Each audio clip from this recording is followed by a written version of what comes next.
there, and welcome today for a really neat show on the combat patches for the United States Army in the Korean War.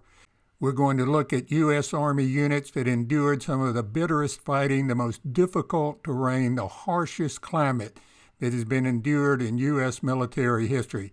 So let's go take a look. Hello and welcome to our show today. I think it's going to be a really neat show because we're going to take a look at the United States Army combat patches for the war in Korea. Often been called a forgotten war, but we're going to unforget it today. And we'll take a look at, well, like the first Cav. Well, hold a second. First I've got to say thank you to Medals of America and Fountain Inn for providing the patches. And most especially thank you to Peter Morgan for his great patch book on United States military patches. All of the patches you're going to see today came from Peter's book, along with 5,000 others that are in there, plus the World War II Marine patches and Army Air Corps. So today we're going to take a look not only at the 8th Army briefly and the 3 corps, but mostly focusing on the key combat units such as the 2nd Infantry Division, 3rd Infantry Division, the Bayonet Division, the 24th it's the 25th, it's Tropic Lightning, but we'll take a look at the 24th too. We'll take a look at the 40th and the 45th. We'll take a look at the 187th Airborne, and you'll see some footage of their actual combat jump. They did 2 combat jumps in Korea. It's been a long time since anybody's done that. And we'll also catch the 5th Regimental Combat Team. So it's a pretty wide embracing, but we're going to cover all of the combat patches of the Korean War. And so sit back and enjoy. It won't take that long. And you'll get a little, well, interesting overview and a little combat footage. So, if you enjoy these videos, please give us a like. And even better, if you can, subscribe. That really, really helps. Okay, let's go take a look at the combat patches for the Army in the war in Korea. So let's start at the top of the command structure, which was the 8th Army. It was the United States Field Army, which commanded all of the United States Armed Forces in South Korea, to include the South Korean units starting in 1950. Basically, you could say the 8th Army, which is the red patch with the 8-sided white cross, arrived in July of 1950 and never left. However, once the battle started in the Pusan perimeter, the 8th Army had to reorganize because it had too many divisions under its command for effective command and control. So starting in the left-hand lower corner, the 1st Corps was reactivated at Fort Bragg, North Carolina on the 2nd of August 1950, and advanced elements of the headquarters took their place in the Pusan perimeter by late August. Initially, the 1st Corps commanded the 1st Cav Division, the 24th Infantry Division, and the Republic of Korea 1st Infantry Division, along with the 27th British Commonwealth Brigade. After the 1953 armistice, the 1st Corps took over the western defense of the DMZ, and it remained in place until it was deactivated in 1972 and replaced by the Korean Army 3rd Army. The 9th Corps, the center bottom patch, arrived in the Pusan perimeter in Korea in September 1950 and took command of the 2nd Infantry Division and the 25th Infantry Division. Later, when those 2 divisions were reconstituted, the 9th Corps took the 1st Cav Division and the 24th Infantry Division under their command. The 10th Corps patch on the lower right has a very interesting story. When the top secret planning was going on for the landings at Incheon, it was known to insiders as Force X. But the problem was, when they started ordering supplies, nobody in the Army knew who in the hell Force X was. So General MacArthur said to his Chief of Staff, Major General Almond, he said, "I need a name for Force X." He said, "Well, the Roman numeral X is 10, so why don't we call it 10th Corps?" MacArthur was so delighted, he gave General Almond command of the 10th Corps. Here is a very nice display case that a young man put together using the 8th Army patch and the 7th Infantry Bayonet Division patch to honor his father's service in the Korean War. You can see 2 interesting medals. He was obviously deployed from Japan where he was on occupation duty, and on the far right is the original Korean War Service Medal with the Taegu in the center. The 1st Cavalry Division, known by its nickname the First Team, is a combined arms division and probably one of the most decorated combat divisions in the United States Army. It's unique in its history. It served as horseback cavalry, an infantry division, an air assault division, and an armored division. In the summer of 1950, the 1st Cav Division was rushed to Korea to help shore up the Pusan perimeter. It also had a very interesting reinforcement, which was the 21st Royal Thailand Regiment that fought with it. A couple of the really significant battles that the 1st Cav fought was the Battle of Port Chop Hill and the 3rd Battle of Seoul. It suffered almost 18,000 casualties during the war. Don't be surprised if you're a patch collector to find endless variations of the 1st Cav patch going down to the 1st Brigade or the 603rd Tank Unit or the Flying Horsemen. This infantry staff sergeant of the 1st Cav Division uses 2 patches, one on the left and right, to indicate that he served in the division during peacetime and during wartime. The 2nd Infantry Division, nicknamed the Indian Head or 2ID or 2nd ID or 2nd D. The 2nd Infantry arrived in Korea via the Pusan perimeter on 23 July 1950 and became the first unit to reach Korea directly from the United States. And it was also the first division to break out of the Pusan perimeter and advance north, and fought in some very challenging actions such as Bloody Ridge and Heartbreak Ridge. 18 soldiers of the 2nd Infantry Division were awarded the Medal of Honor. I thought you'd also like to see some of the World War I patches of the Indian Head Division.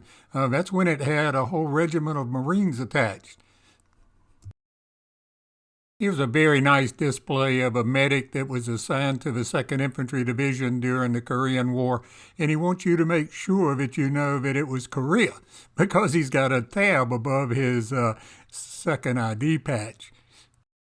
The 3rd Infantry Division, known as the Rock of the Marne, was actually called the Fire Brigade during the Korean War for its rapid response to every crisis it was thrown into. The division received 10 battle stars during the Korean War, and 11 members of the division received the Medal of Honor. They also suffered over 10,000 casualties during the Korean War.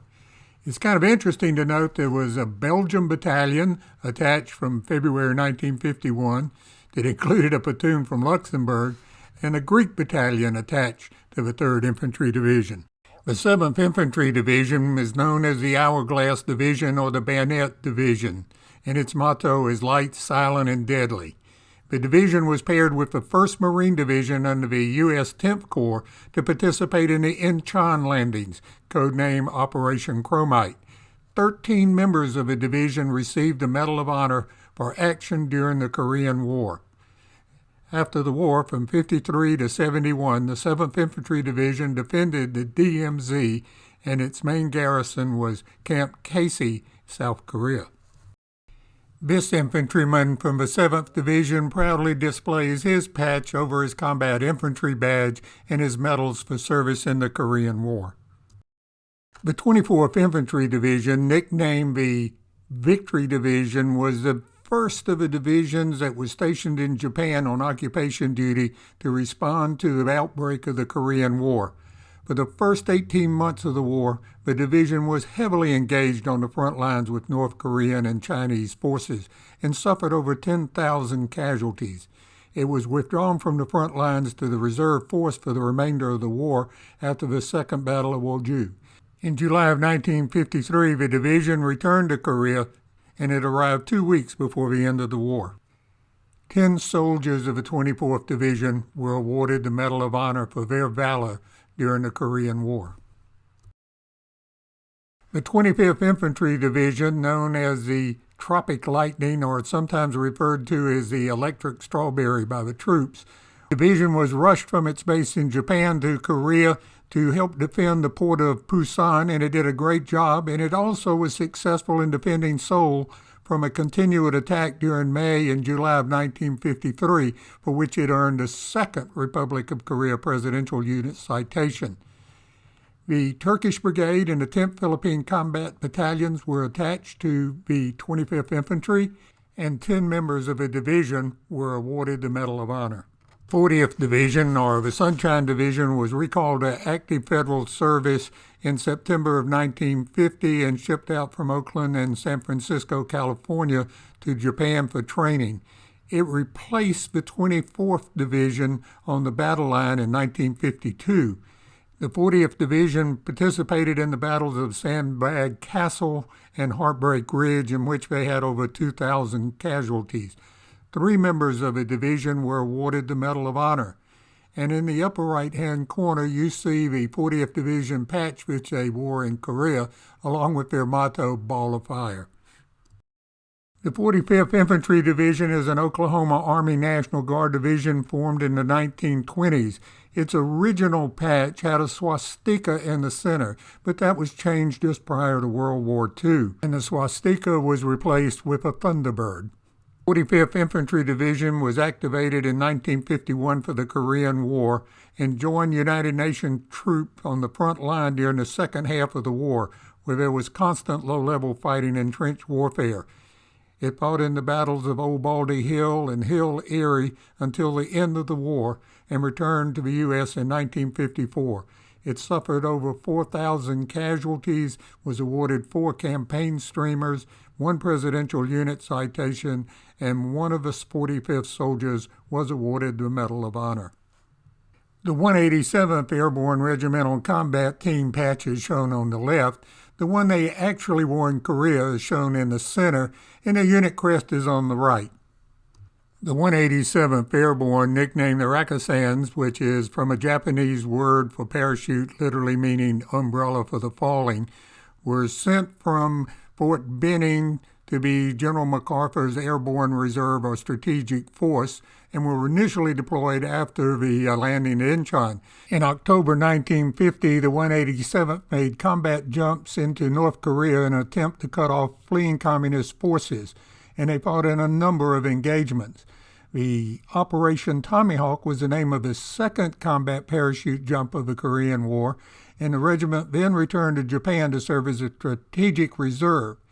One of the more interesting things to take out of the deployment of the paratroopers in Korea was the successful drop of heavy weapons in their deployment, and this re-energized the idea of airborne operations and led to the reestablishment of the 18th Airborne Corps at Fort Bragg.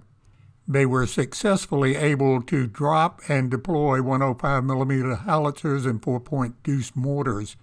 The 5th Regimental Combat Team, nicknamed the Bobcats, was deployed from Schofield Barracks, Hawaii in July of 1950 to reinforce that shrinking Pusan perimeter. It reinforced the 25th Infantry Division and was later transferred to the 1st Cav Division along the Naitong River, and then it was later attached to the 24th Division. Here's a very nice display of a combat infantryman who served in both the 24th Division and the 5th Regimental Combat Team.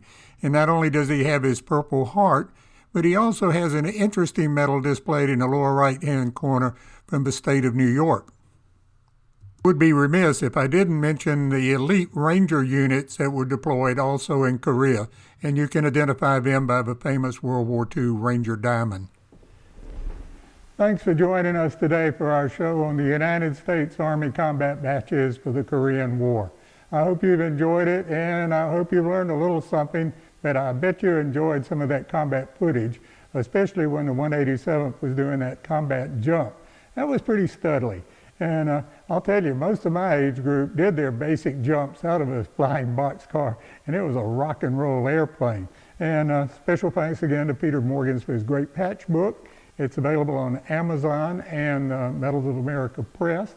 And if you enjoy this, please give us a like, or even better, subscribe. It's a big help.